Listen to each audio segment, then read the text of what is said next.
Senator from Virginia. Mr. President, and I'm going to try to be very brief. I'm rising to return to the topic of the effort via CRA to roll back transparency in the oil and gas industry, and I'll speak briefly. I know my colleague from Arizona is here and wants to speak well, too. The issue has been described. It's an SEC rule requiring energy companies to disclose the payments they make to foreign governments for natural resources. And the reason is that many countries with abundant natural resources are run by dictators.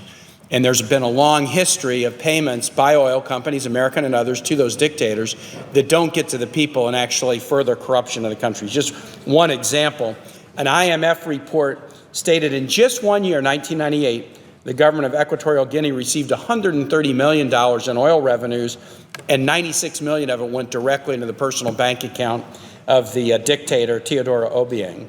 Meanwhile, hunger in that country is rampant. And that's what led to this.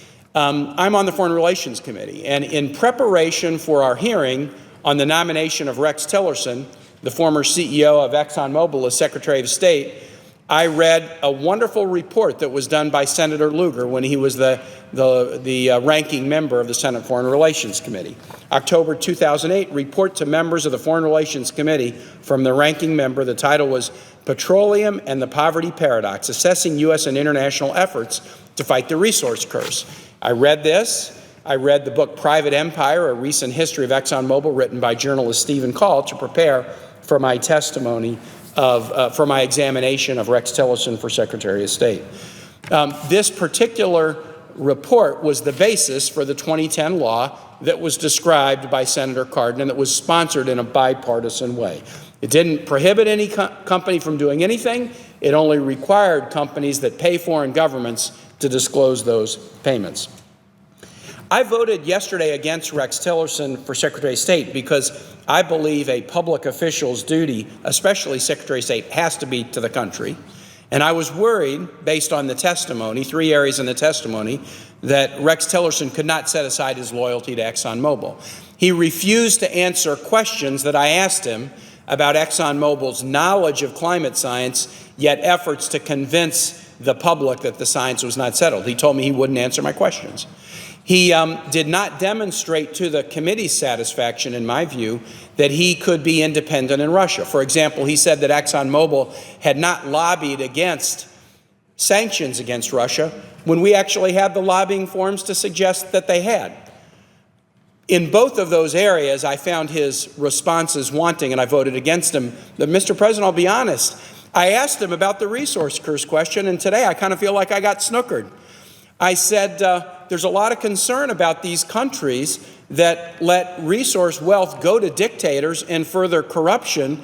What are you going to do about it as a Secretary of State working on development, for example, of some of these poor nations? And he talked about high-minded values and virtues of the things the United States could do that would battle corruption and increase transparency. He didn't tell me that he had been personally involved in an effort to defeat the legislation that passed Congress in 2010. Now there is press out suggesting that that's the case. And he didn't tell me that apparently there was an effort underway to undermine the transparency statute that was so important. And I think it's just, I got to put it on the record, Mr. President, within one day of the Senate approving Mr. Tillerson for Secretary of State, the Trump administration has relaxed sanctions on Russia. That happened today. And now apparently we're going to vote to eliminate a law that requires transparency among companies like ExxonMobil. I kind of feel like I got snookered at the hearing. What public interest is at stake in rolling this back? I don't think there's any. Some say, well, look, it's about leveling the playing field. The U.S. shouldn't be at a competitive disadvantage. But U.S. companies aren't at a disadvantage. Companies listed on the U.S. stock exchange, wherever they're from, are required to do this transparency and these disclosures, and many are already doing it. And because we've led the European Union and Canada have said this is a great idea, and they're doing it too.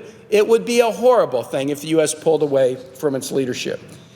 In conclusion, I'm concerned that in the opening 2 weeks of the Trump administration, despite a lot of promises about what they would do in the economy, what has the administration done about the economy? On day one, they entered an executive order retracting an FHA mortgage reduction, thereby requiring homeowners with FHA loans to have to pay more for their monthly mortgages. They have done a federal hiring ban that falls disproportionately on veterans because the federal workforce is a veteran-heavy workforce. They've done the immigration rules that we've been discussed that not only affect immigrants, but also have a dramatic negative effect on America's technology industry. And then in the first two uses of the CRA procedure since the 1990s, they've eliminated a rule to allow more pollution of streams in poor areas where coal is produced. And now this, allowing companies to escape transparency and make the very kinds of payments that lead to corruption in foreign governments, corruption so severe that a former Republican member of this body was compelled to write a superb report in 2008 and have bipartisan legislation passed. I urge my colleagues to vote against the CRA repeal of this rule.